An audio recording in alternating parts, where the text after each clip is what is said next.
Hey, what's up guys? Justin here with AmericanTrucks.com, and today I'm taking a closer look at and installing the Bilstein B8 5100 series adjustable height front shock fitting all 2021 and newer four-wheel drive F-150s. Now the Bilstein B8 will be an extremely high quality front shock with the main feature of offering that front end level or lift from anywhere of 0 to 2.5 inches thanks to the snap ring design here on the body. Now this will allow F-150 owners to essentially level their rigs while still maintaining full shock travel along with a firm yet comfortable ride both on and off road.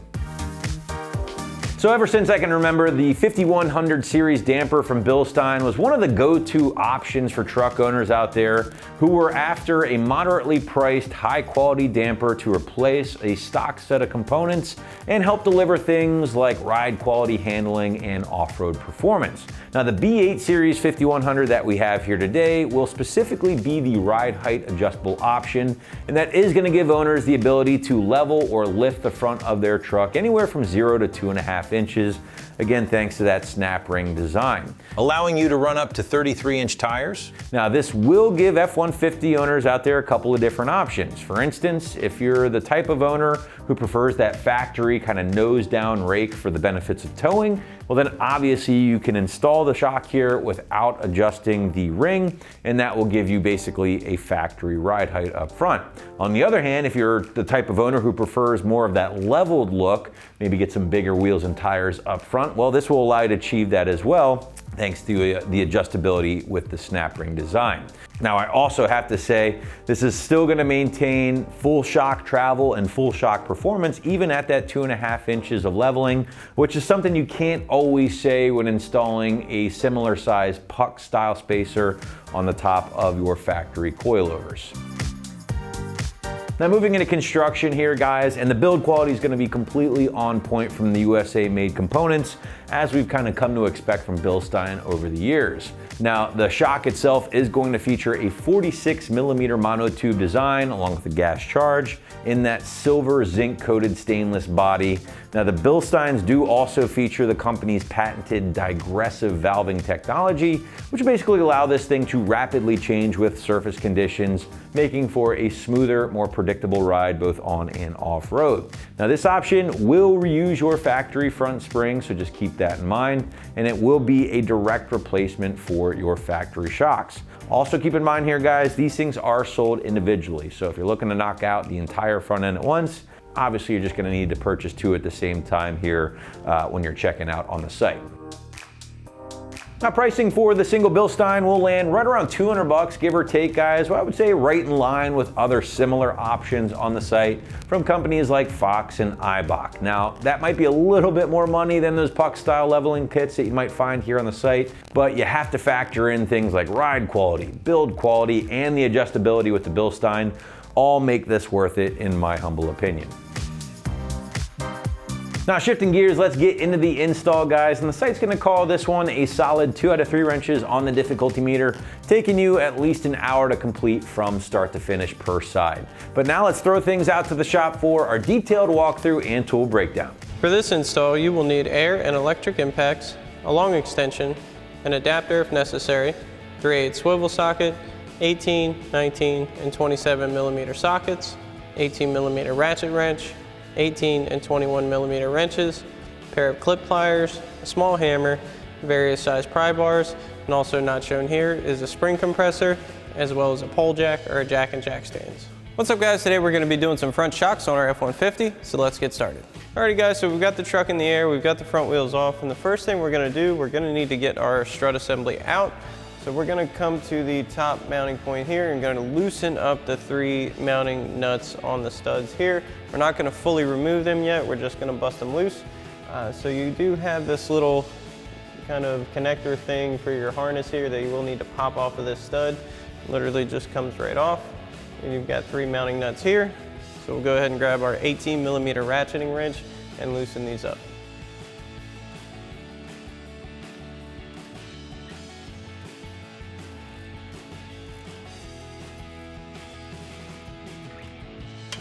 Got one back here.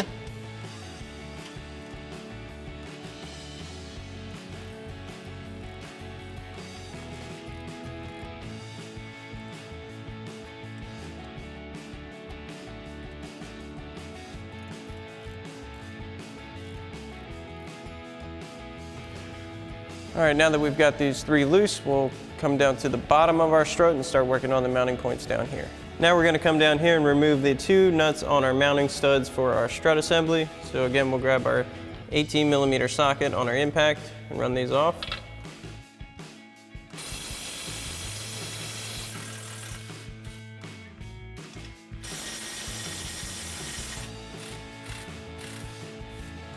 So now we've got a pull jack underneath our lower control arm here to help support it, and what we're going to do is remove the lower control arm bolts and drop that down. It's a much easier way to get this strut out with these studs being there. So what we're going to do is first mark the location of our lower control arm mounting bolts. It's going to make it easier to get it back close to where it was for when we reassemble this, although you will definitely want to go get an alignment after you're done with this. This is just going to help get you close. So we'll take our paint pen. I'm just going to mark where our nuts land right now on both sides here, front and back. And again, that's going to get us back in our general spot so that our alignment isn't too far thrown off. Now again, we've got our paint pen marked right here around where our mounting nut is sitting before we remove it. And we'll go ahead and grab a 27mm socket on our impact and a 21mm wrench so we can get this nut off.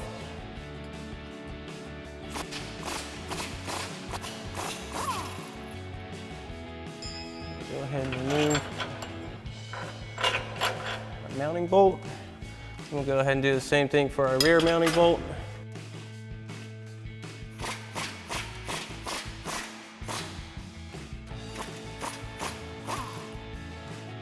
Go ahead and remove that. So now we can go ahead and lower this down and out of the way so we can get our strut out.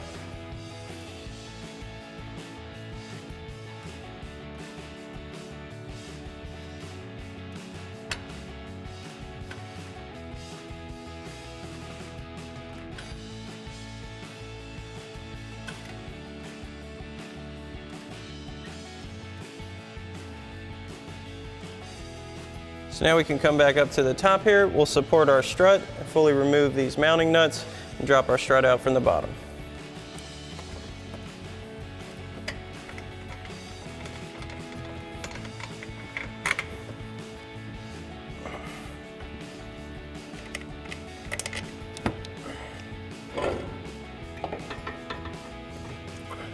And one thing you may have noticed is that once we dropped it down, we pulled it back out. That is because your top hat of your strut is too big to fit between the outer tie rod and the axle as it sits together. But you can simply drop it down, pull it back out this way. And once you have this side out, you can go ahead and do the same thing for the other side. Alrighty guys, so now we're gonna have to disassemble our factory strut to get the shock body out so we can install our new ones. What we're gonna do, so we've got it in the spring compressor, we'll compress it down enough to relieve the tension on the top hat and remove the center mounting nut, then go ahead and pull our shock out.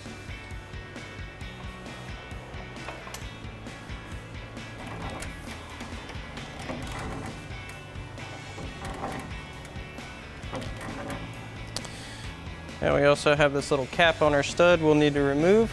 Then we can go ahead and grab our 18mm socket and swivel adapter along with an extension on our impact to go ahead and remove this top nut. Now you want to make sure you support your shock body while you do this so it doesn't fall down.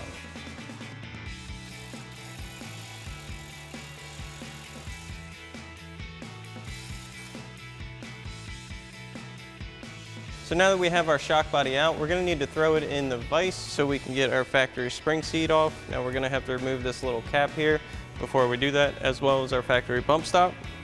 So we'll go ahead and throw this in the vise.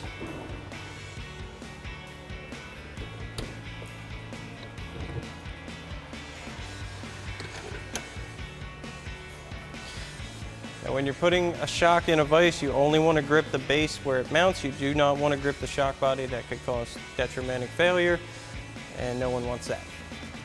So we'll go ahead and pull our bump stop off first.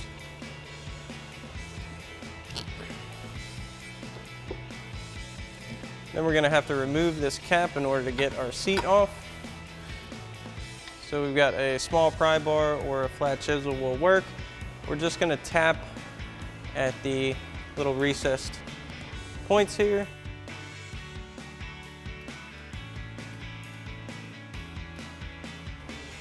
Just gently work our way around. It should start to come out. There we go. And once that pops, go ahead and remove that. Remove your spring seat, and we're good to go. Alrighty guys, so the new shock we're going to be installing has an adjustable height setting. So that is determined by this C-clip and these 6 different detents on it to determine where it's going to sit. Now the bottom one where it's sitting right now is going to be stock ride height, and then it goes up in increments until you get to max lift of 2.5 inches, what it's rated for. So we're going to set ours at the 2.5 inch lift setting. So what we're going to do, we've got our clip pliers here. Now you can use needle nose and just grab onto this and kind of work it up if you don't have these. Go ahead and spread this clip out. We'll work it up. And sometimes you're just going to have to work it up to the different levels one at a time like so. Till we get to our top ring where we want it to be set. You want to make sure it's fully seated. Check it all the way around. Make sure it's good. We'll be good to go. So now we've got our new shock, and we're going to install that factory spring seat onto our new shock body. Just slide that right down. Make sure that seats properly on our clip. And we can install our factory bump stop on this new one.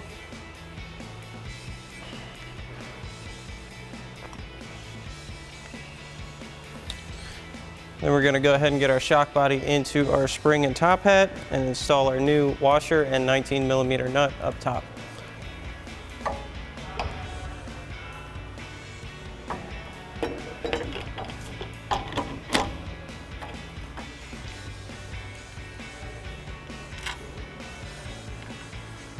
Now before we tighten this down, we want to match the orientation of the bottom mount in relation to the top hat mount, which is going to base off this front stud here. So we've got that lined up. We'll go ahead and tighten this nut down. And for that, we'll swap out our 18mm nut socket for a 19mm socket.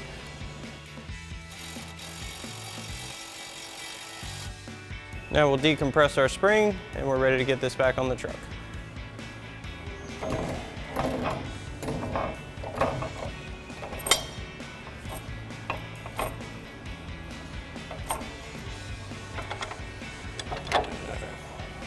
So now we can go ahead and get our strut assembly back into place. Go ahead and drop it down through here as we did before.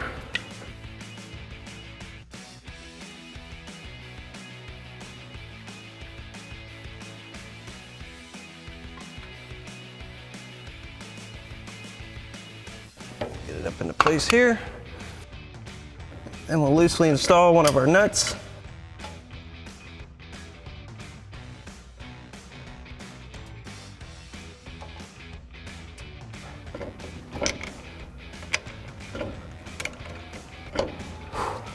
And we'll get our other 2 loosely installed.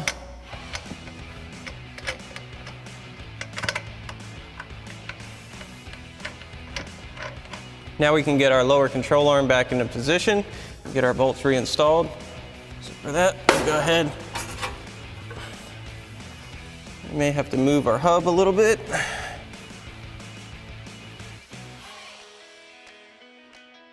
Get this up in here.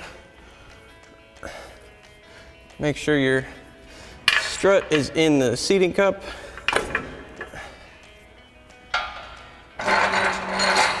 Then we can use our pole jack to push it back up all the way into position.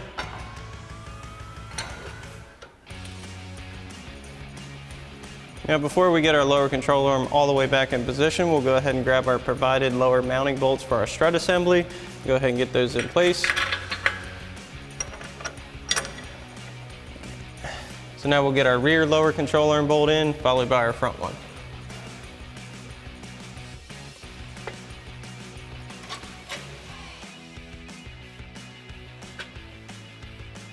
Once we have that through, we'll loosely install our nut. And we'll do the same thing for the front. We'll go ahead and use our pole jack to raise our front part of our control arm in.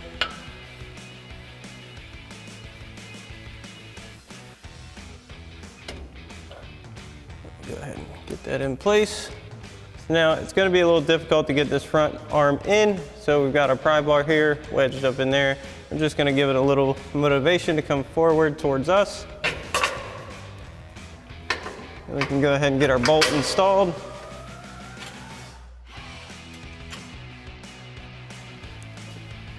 And we'll loosely install our front nut here. So next we'll go ahead and snug these two bolts down. We're not going to fully tighten them yet, and we'll go ahead and get them as close to the position we had them in to conserve as best we can our original alignment. So now we'll get this one snug again with our 27mm socket and 21mm wrench.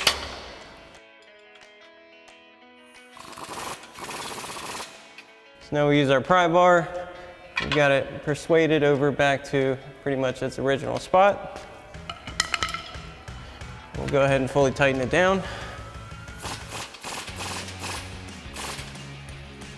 And we'll go ahead and do the same thing for the rear.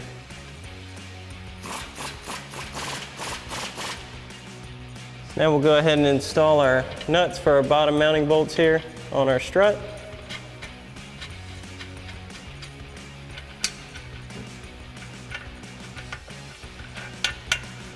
Now we'll go ahead and tighten these down with our 18mm wrench and our 18mm socket on our impact.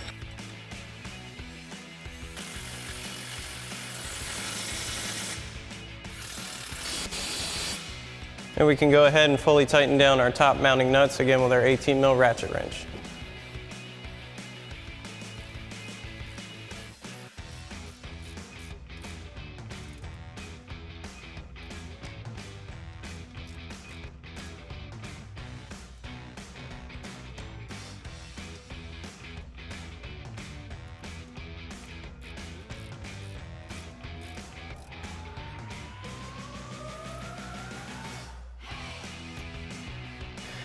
And once you have this side tightened up, you can go ahead and repeat the same process for the other side. Always remember to refer to your manufacturer torque spec for all of your hardware, and you definitely want to get an alignment after you're done with this install. Alrighty guys, that about wraps up our review and install of our Bilstein B8 5100 series front shock for a 0 to 2.5 inch lift on your 21 to current 4-wheel drive F-150, excluding the Raptor. Thanks for watching, and as always, for everything F-150, keep it right here at AmericanTrucks.com.